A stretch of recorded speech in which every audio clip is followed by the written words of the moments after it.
Hello everyone. After a lovely frosty winter's morning walk, I came across this old stone wall. It was falling down in places but covered in a mass of tangled branches, twigs, berries, golden leaves. They were frosty. It really inspired me to get my camera out and think, right, you know, this is what I'm going to paint when I get home.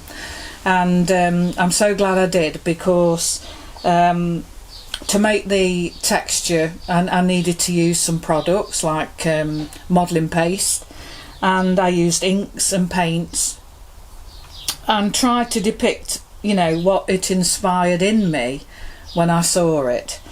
So if you'd like to have a go and paint it with me, I guide you through step by step all the different stages, starting with the modelling paste, masking out various places, a bit of negative painting, and how to, the photograph's there for you, and how to turn a photograph into a painting, which a lot of people have trouble with, and I did at first.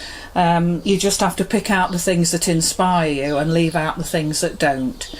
So join me, I'll guide you through it step by step, right the way through. We'll have a board around so it's all ready for a mount, and I'm sure you'll enjoy it.